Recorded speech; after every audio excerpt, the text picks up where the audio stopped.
रब्बिश्रह ली सदरी वयस्सिर ली अमरी वहलुल उक़दतम मिन लिसानी यफ़क़हू क़ौली। यूट्यूब के तमाम देखने वालों को मेरा बहुत बहुत अस्सलामु अलैकुम व रहमतुल्लाहि व बरकातुहू। उम्मीद करती हूँ आप तमाम लोग खैरियत से होंगे और आपकी दुआओं से मैं भी बिल्कुल खैरियत से हूँ और आपके सामने एक बहुत अहम टॉपिक के साथ हाजिर खिदमत हूँ। और वो टॉपिक है माँ और बेटी के रिलेशनशिप के हवाले से। जो इस वक्त की माएँ हैं, आज हम कंपेयर करेंगे इस वक्त की माँओं को दूसरे वक्त पिछले दौर की माँओं के साथ कि उनकी अपनी बेटियों के साथ क्या रिबॉन्डिंग हुआ करती थी, क्या मसाइल होते थे और उस मसाइल को वो कितनी आसानी से हल कर लिया करती थी। लेकिन आज के दौर में बेटियों के साथ बड़ी ज़्यादतियाँ भी हैं और ये ज़्यादतियाँ ऐसे नहीं है कि उनके ससुराल में जाके हो रही हैं, ये ज़्यादतियाँ उनके घरों में भी हैं। आइए हम चलकर देखते हैं कि एक माँ और एक बेटी को किस तरह से रहना चाहिए और वो आपस में एक दूसरे के साथ बहुत अच्छी रिबॉन्डिंग करके अपनी ज़िंदगी को कितना बेहतर बना सकती हैं। नबी पाक सल्लल्लाहु अलैहि वसल्लम ने के घर में जब भी हज़रत बीबी फ़ातिमा आया करती थी तो नबी पाक सल्लल्लाहु अलैहि वसल्लम उनके इस्तकबाल के लिए खड़े हो जाया करते थे।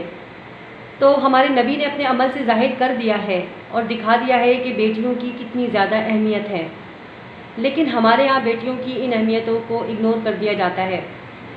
बिल्कुल ऐसे जैसे बेटियों की ज़्यादा पैदाइश के ऊपर मुँह बनना शुरू हो जाते हैं, परेशानियाँ शुरू हो जाती हैं कि इतनी सारी बेटियाँ बोझ समझा जाता है, जबकि होती है रहमत है लेकिन इसको बोझ समझा जाता है। और आप यकीन करें ये अगर बोझ समझ भी रहे हैं इनको तो ये बोझ इनके लिए नहीं है, अल्लाह ताला ने अपनी जितनी भी मखलूक़ात है उसकी ज़िम्मेदारी खुद ली है।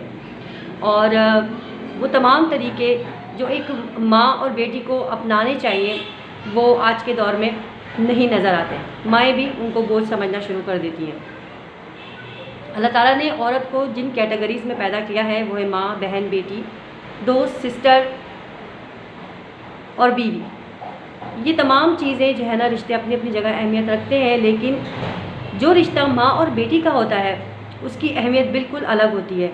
अगर इनकी रिबॉन्डिंग अच्छी हो तो घर का माहौल भी अच्छा रहता है। माँ अगर अपनी बेटियों को बेटों पे फोकिया दे या बेटों को ज़्यादा अहम समझे तो आप यकीन करें ये मासूम कनियाँ जो है ना वो दिल महसूस के रह जाती हैं। एक बात और समझाने की है कि हम अपनी बच्चियों को इनक्रेजमेंट नहीं करते। हम अपनी बेटियों को ये समझते हैं कि जी बस इन्होंने बस इतना इतना कैटेगरीज़ में पढ़ना है और जो है ना फिर इसके बाद इनकी शादियां कर दी और कर दी जानी है और साथ में एक सबक और एक मैसेज भी पीछे चिपका देना है अपनी बेटियों के कि जी जहाँ जा रही उधर से मर के निकलना, चाहे तुम्हारे साथ कितनी बड़ी ज़्यादती क्यों ना हो जाए लेकिन बस तुमने वहाँ से मर के निकलना है। तो ये जो बेटियाँ होती हैं ना ये भी औलादें होती हैं। जो तकलीफ़ गिरने से बेटे को होती है ना वही बेटी को भी होती है। समझने की बात है, कुछ लोग समझते हैं कुछ लोग नहीं समझते। बेटियों की अहमियत इतनी ज़्यादा बढ़ चुकी है, इतनी ज़्यादा इस दौर में है कि आप यकीन करें कि जब बेटियां पैदा होती हैं तो पहले लोग जो है ना वो खुशियाँ मनाया करते थे। एक माँ अपनी बेटी के चेहरे के ऊपर आए हुए तासुरात को पढ़ लिया करती थी, चाहे वो खौफ के हों, खुशी के हों, गम के हों, किसी चीज़ के भी हो। लेकिन आज की माँ को इस चीज़ की फुर्सत ही नहीं है कि वो अपनी बेटी के चेहरे के ऊपर एक नज़र भी डाले। एक गधा मजदूरी जैसी लाइफ को बेटी के भी और अब बेटों की भी बनाई हुई है जी। सुबह में स्कूल, दोपहर में मदरसा, शाम में ट्यूशन, फिर घर आओ, थक जाओ और सो जाओ। पता ही नहीं चलता कि हमारे बच्चों के दिलों के अंदर क्या चल रहा है। ख़ास तौर पे वो बच्चे जो बलोगत की उम्र को पहुँच रहे हैं, ये 13 से लेकर 25 तक के बच्चे जो हैं। पहले माँओं को पता लग जाता था कि मेरी जो बेटी है वो किस तकलीफ़ में है, किस परेशानी में है, वो फ़ौरन उसकी परेशानी को दूर करने की कोशिश करती थी। लेकिन आज की माँ को इस चीज़ की कोई आइडिया ही नहीं है, उन्हें परवाह ही नहीं। इसीलिए बहुत सारे हादसात का शिकार ये बेटियाँ हो रही हैं।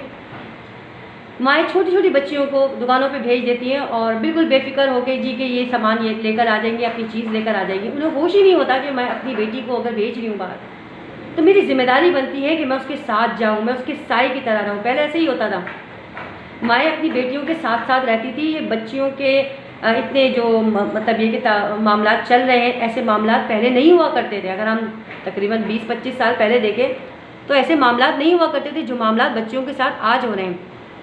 छोटी बच्चियों को शुरू से देखना चाहिए कि इनके अंदर कौन कौन सी आदतें ऐसी हैं जो अगर हमने अभी नहीं रोकी तो ये बड़ी होकर पुख्ता हो जाएंगी। और वो उन आदतों में क्या चीज़ शामिल है? उनकी आज़ादी। बच्चा आज़ादी चाहता है, मैं खुद जाऊंगा स्कूल, मैं खुद जाऊंगी चीज़ लेने, मैं खुद करूंगी ये। ये खुद वाली जो चीज़ें होती है ना, ये फिर आगे जाके इतनी पुख्ता हो जाती है कि फिर बाद में माँ पछताती है। कि अगर मैं उस वक्त बचपन में इस आदत को रोक लेती तो आप यकीन करें ये कभी भी आज़ादी नहीं मांगती। आज़ादी से क्या मुराद है? आज़ादी से मुराद ये ना कि भाई आप अपनी ख्वाहिशात के मुताबिक तो नहीं इंसान जी सकता, ख्वाहिशात तो हैवानी भी होती हैं। अपने ख्वाहिशात के मुताबिक तो बच्चों को नहीं जीने दे सकते, उन्हें क्या पता। बच्चों का अलमिया ये कि इस वक्त वो कंप्यूटर पर या नेट के ऊपर जो कुछ देखते हैं वो उस पर इम्प्लीमेंट करने की कोशिश करते हैं, उसको अपना आइडियल बना लेते हैं, चाहे वो कितना ही गलत क्यों ना हो। तो ये एक हैवानी ख्वाहिश है। ये वो ख्वाहिश है जो उनको मंजिल से भटका देगी, उनका रास्ता गलत है। और रास्ते को सही रखना माँ का काम। पता है क्यों? क्योंकि माँ को बड़े ताने मिलते हैं। एक जेन्युइन बात कह रही हूँ मैं आपसे कि एक माँ को बहुत ज़्यादा ताने मिलते हैं। बेटी अगर अच्छा काम करे तब तो इतना ज़्यादा कोई मसला नहीं होता, लेकिन जहाँ बेटी ने कुछ उल्टा सीधा काम अपने घर में, अपने माँ बापों के घर में ही कर लिया ना, हर कोई आपको ताने ना मारेगा कि ये इसकी बेटी है इसलिए इस तरह से है, इसकी माँ ने इसकी कोई तरबियत नहीं की। इवन अगर हम लोग मर भी जाएंगे ना, तब भी हमारे पीछे भी इन बेटियों को हमारे ही ताने पड़ते रहेंगे। तो कितनी बड़ी जिम्मेदारी बनती है हमारी। कभी अच्छा लगेगा कि आपको कोई इतना बुरा भला कहे, आपकी बेटी को इसलिए बुरा भला कहे क्योंकि वो आपकी बेटी है। तो बेटियों के को साए की तरह रखना इस वक्त बहुत ज़रूरी है कि हमारी बच्ची, ख़ास तौर पे 14, 15, 16, 18, 20 साल की बच्ची क्या कर रही है। जब तक आप उसकी शादी नहीं करें, जब शादी हो जाए तब भी उसको ऐसे मशवरे दें और ऐसा माहौल उसके घर में क्रिएट करने की कोशिश करें कि वो अपने घर में खुश रहे, एक हेल्दी लाइफ जिए। लेकिन आज की माँ को इस चीज़ का कोई होश नहीं है कि मेरी बेटी क्या पहन रही है। उसने बोल दिया कि जी मुझे ये पहनना है, उसको लाकर दी जाती है चीज़। खुद नकाब किया जाता है बाहर निकलने के लिए, और अपनी बेटी को हर वो चीज़ पहनाई जाती है कि जिसकी नहीं भी नज़र उठती वो उठे। बाज़ माएँ तो मैंने थोड़ी सेल्फिश भी देखी है, ऐसी भी देखी है कि जिन्होंने अपनी बेटियों को पढ़ाया लिखाया, उनसे कमाई खाई, और जो है ना वो फिर उनको अपने बुढ़ापे के लिए रख दिया। उनकी शादियों का कोई होश नहीं उन्हें कि हमारे बाद इनका क्या होगा। कुछ देखिए, ये बुरा मानने की बात नहीं है, ये इस दौर की बात है, ये हकीकत है, बिल्कुल रियलिटी बेस के ऊपर बात कर रही हूँ मैं आपसे, रिसर्च बेस के ऊपर। हर माँ एक जैसी नहीं होती। कुछ माएँ ऐसी होती हैं जो कोशिश करती हैं कि जल्द से जल्द बेटियाँ अपनी घर की हो जाए और अच्छे घरों में शादियाँ हों। कुछ माएँ ऐसा सोचती हैं कि हम अपनी बेटियों का कैरियर बनाएं, और ये जो माएँ हैं ना, ये बिल्कुल सही सोचती हैं कि ये पहले अपनी बच्चियों का कैरियर बनाएं, उन्हें अपने पाँव पे खड़ा करें और उसके बाद उन्हें रुखसत करें।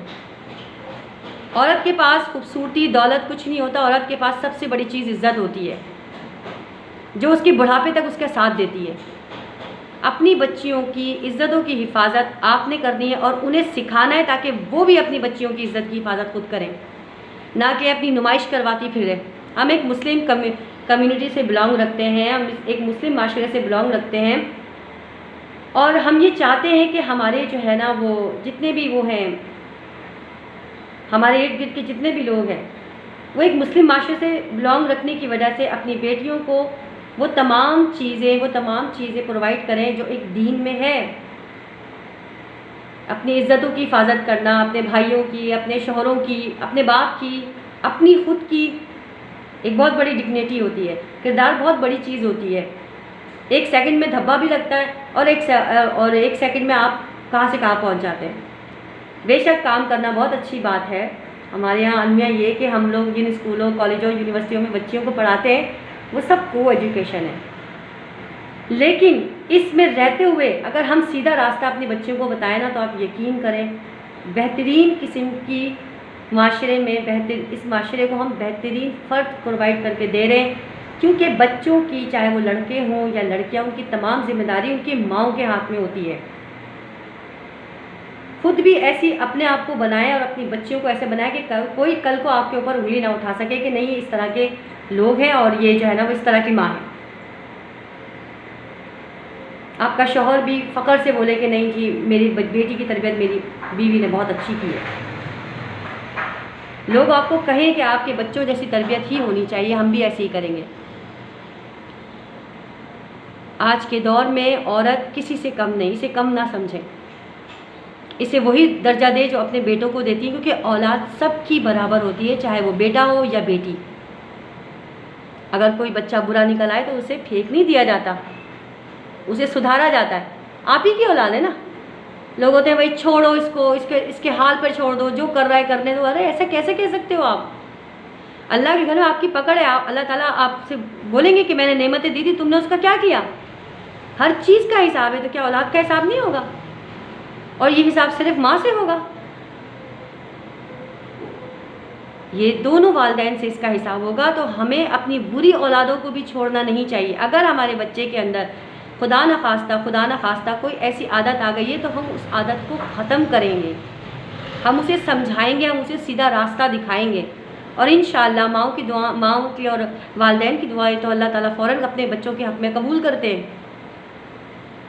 हम कोशिश करेंगे उनको सुधारने की भी, और इस बात की भी कोशिश करेंगे हम कि उनका रास्ता सीधा हो ताकि उनकी मंजिल आसान हो। क्योंकि जब एक बेटी अपने चेहरे पर खुशी रखती है या अपनी कोई भी औलाद अपने चेहरे के ऊपर खुशी रखती है, तो आप यकीन करें वालिदैन का दिल वैसे ही बहुत बड़ा हो जाता है, खुश हो जाता है। बच्चों की खुशियों में ही वालिदैन की खुशियाँ होती हैं। वो अकेले अपनी खुशियाँ तलाश नहीं कर सकते, अपना करियर बनाने के चक्कर में अपने बच्चों को निगलेक्ट नहीं कर सकते, क्योंकि जिनके लिए वो ये सब कुछ कर रहे हैं, जब वही उनके ना होंगे तो फिर, और वो उनके क्यों ना होंगे? क्योंकि हमने कोशिश ही नहीं की। हमने उनको बुरी आदतों से, बुरे माहौल से, बुरी गैदरिंग से निकालने की कोशिश नहीं की। कभी कभी ऐसा होता है कि हम जो है ना वो सिर्फ लड़कों की गैदरिंग के ऊपर ध्यान देते हैं। जी लड़के जो है ना वो ऐसे हैं, लड़कों की गैदरिंग अच्छी होनी चाहिए। हमें लड़कियों की गैदरिंग के ऊपर भी ध्यान देना है हर हालत में। लड़कियों की गैदरिंग पर भी हमें उतना ही ध्यान देना है जितना हम लड़कों की गैदरिंग पर देते हैं।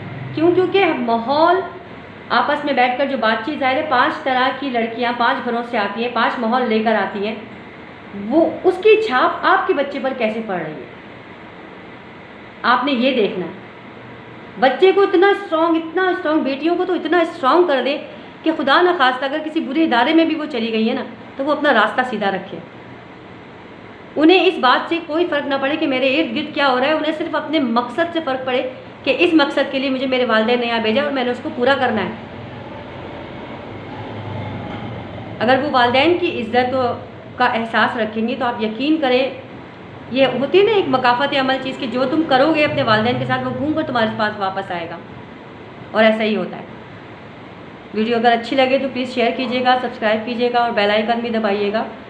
और कोशिश करें वो माएँ जो अपने बच्चियों को निगलेक्ट कर रही हैं उन्हें समझने की, उन्हें जानने की, और अगर वो किसी अच्छी आज़ादी की तरफ जाना चाहती हैं तो उसको रोके नहीं। अल्लाह ताला मेरा और आपका हामी नासिर। जज़ाकल्लाहु खैरा।